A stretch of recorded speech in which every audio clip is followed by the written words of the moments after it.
Diduga mengalami remblong, truk Fuso bermuatan garam yang melaju dari arah Pujon menuju Malang menabrak dua pengendara sepeda motor. Akibatnya 2 orang luka kritis dan kabin truk mengalami rusak parah. Kecelakaan remblong sebuah truk Fuso bermuatan garam terjadi di Jalan Panglima Sudirman, Kota Batu. Truk naas tersebut bernomor polisi W9550UM dikendarai oleh Darmanto, warga Desa Sumbersari, Poncokusumo, Kabupaten Malang. Peristiwa kecelakaan terjadi Sabtu petang. Berawal dari sebuah truk yang dikemudikan Darmanto asal Kecamatan Poncokusumo, Kabupaten Malang, melaju dari arah Pujon. Namun setibanya di Jalan Trunojoyo, Kota Batu, tiba-tiba remnya tidak berfungsi, lalu menabrak pengendara 2 sepeda motor di depannya, dan berhenti setelah menabrak pohon dan tiang jaringan telepon di Jalan Panglima Sudirman, Kota Batu. Menurut keterangan warga, sebelum menabrak pohon, truk sempat menabrak pengendara lainnya dan jalannya oleng dari arah barat karena remnya tidak berfungsi. Saya dari Jalan Samadhi di belakang, terus di depan kok ada truk oleng-oleng gitu Pak, gitu terus nabrak itu di depan gerbangnya Pemkot yang lama, nabrak sepeda motor sama mobil Alphard kalau nggak salah. Terus ke serong ke kiri-kiri terus nabrak sini, terakhir sini. Ya, Pak. Itu jam berapa sih? Jam mungkin mau buka Pak, jam sekitar jam 5 lebih. Sementara Kanit Laka Lantas Polres Batu menjelaskan, kecelakaan truk bermuatan garam itu disebabkan karena faktor remblong.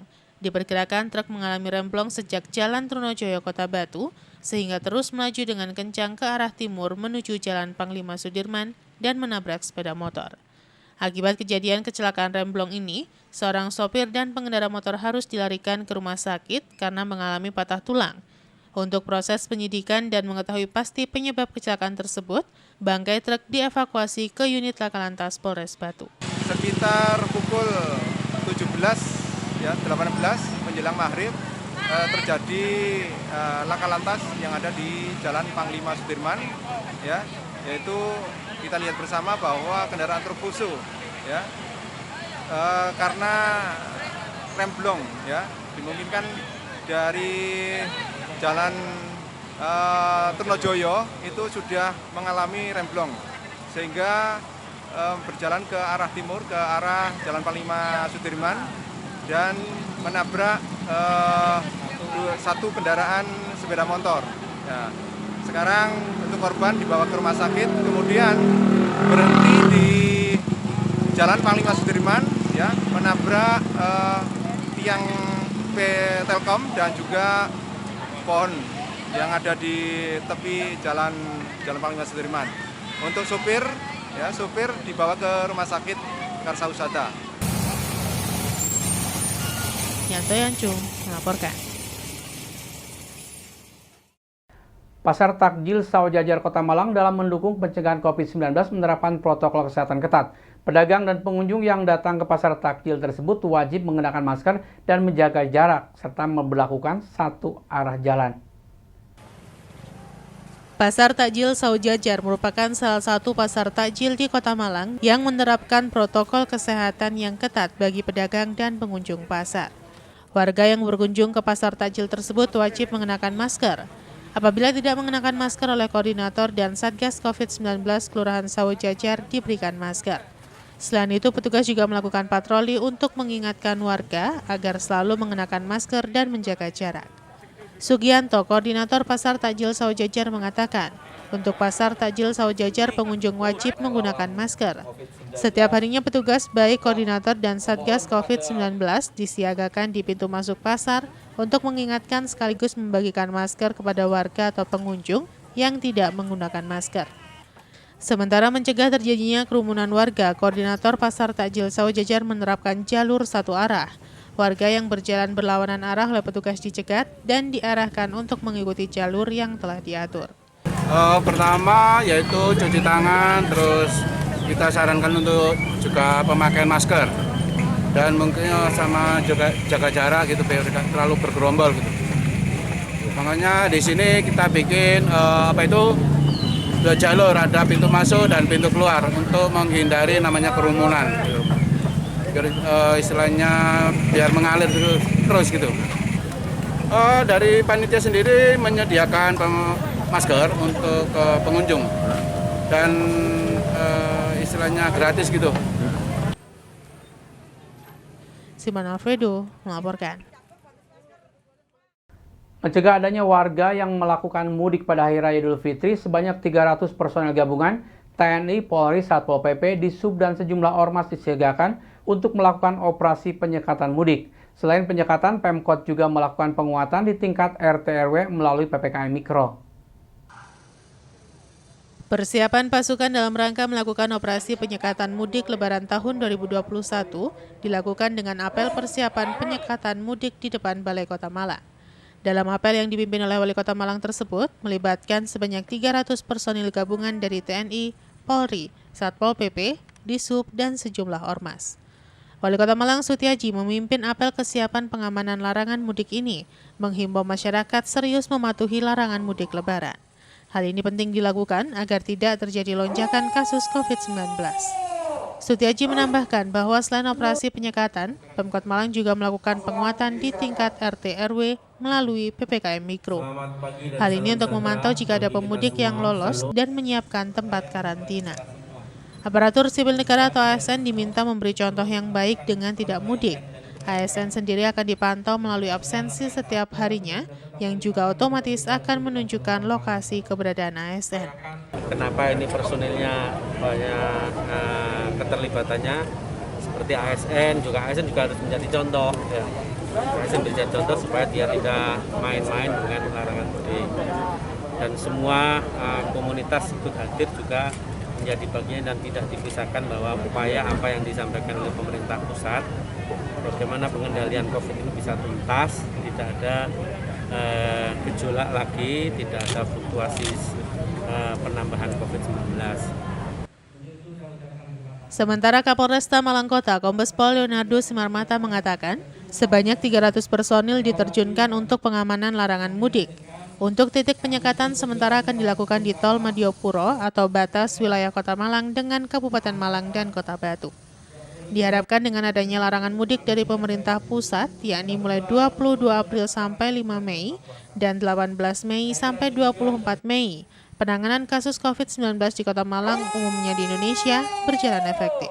Kita kan sebenarnya berada di tengah ya. Jadi sebenarnya penyekatan utama itu ada di Malang Kabupaten dan Batu, ya. Karena kita berada di tengah.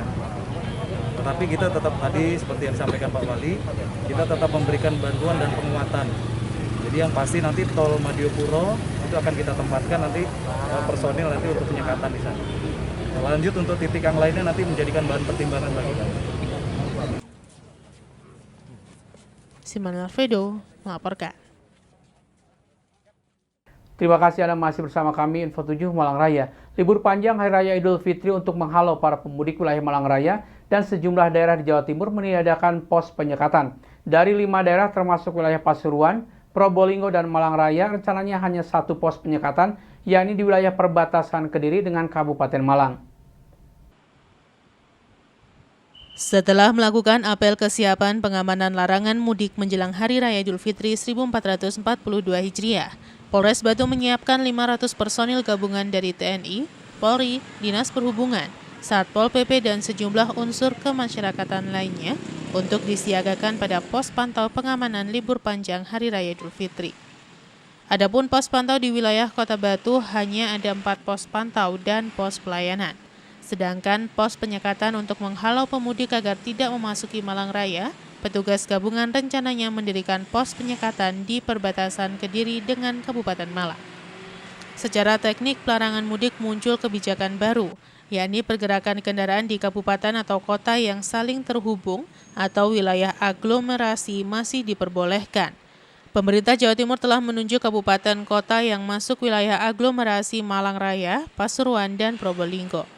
Kapolres Batu menjelaskan kesiapan pengamanan larangan mudik yang nantinya akan menurunkan sekitar 500 petugas gabungan, meliputi Polri, TNI, Disub, Satpol PP, PMI, dan beberapa ormas.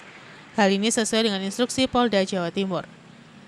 Sementara untuk teknis larangan mudik diterapkan aglomerasi yang bertujuan saat Lebaran bagi warga di daerah aglomerasi tersebut diperbolehkan mudik.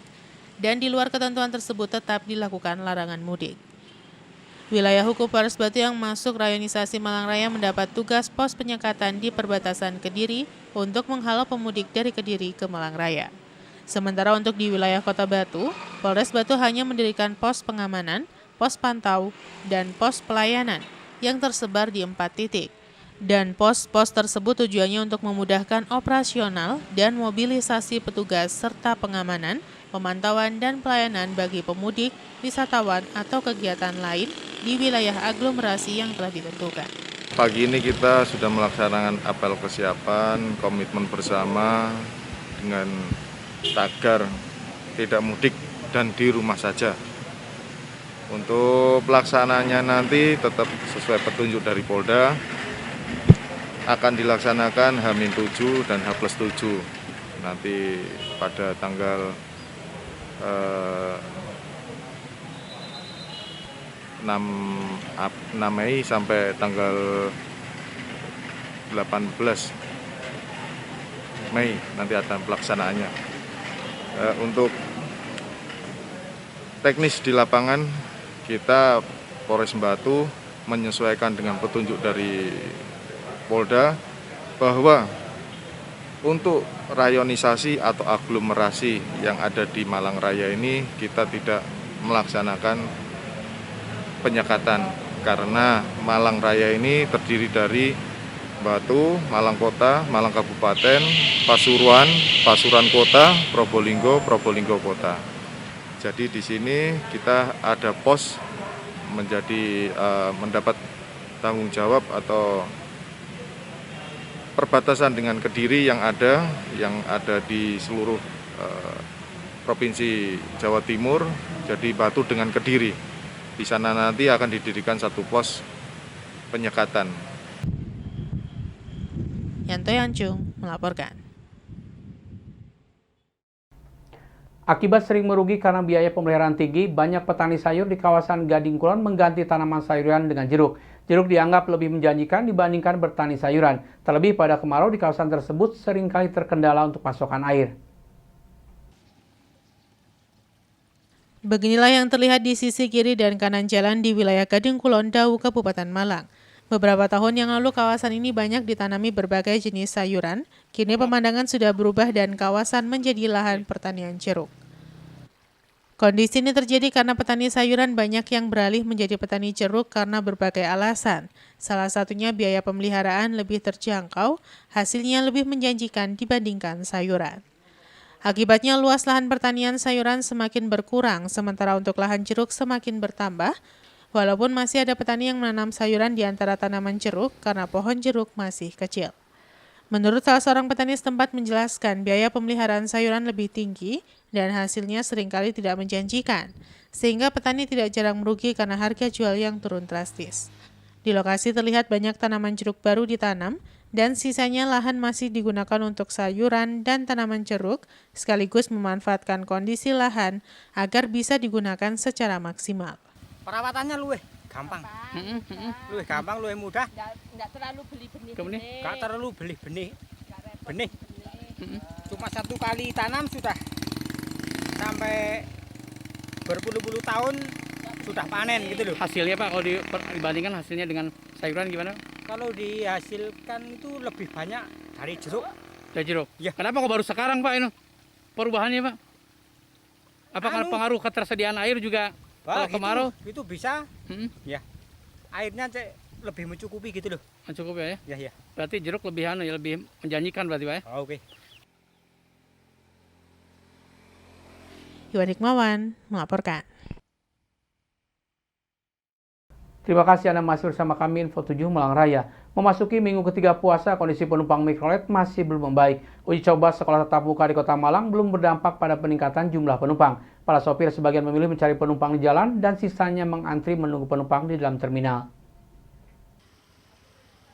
Masih belum membaiknya kondisi penumpang pada minggu ketiga puasa dirasakan para sopir angkutan umum di Terminal Landung Sari, baik untuk jurusan ke Batu, Kabupaten, dan ke Kota Malang.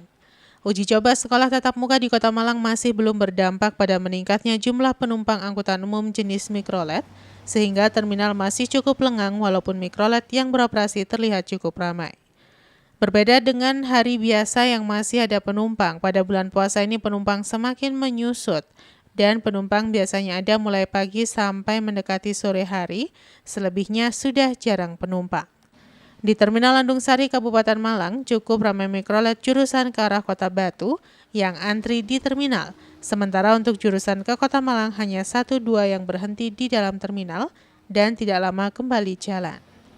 Menurut salah seorang sopir angkutan umum jurusan tengah kota, Landung Sari, Dinoyo Gadang, menjelaskan sudah sangat sulit memperkirakan kapan penumpang akan ada peningkatan.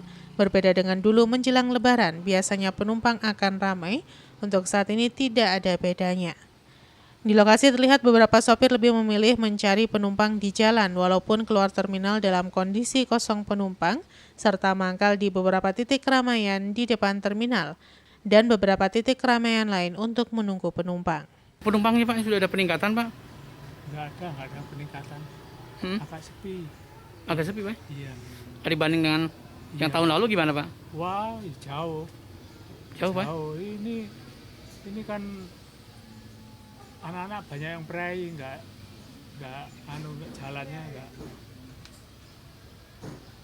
nggak rutin nih loh. Tapi kan sekolah-sekolah sudah ada uji coba, sudah banyak yang masuk juga Pak? Sekolah SD, SMP?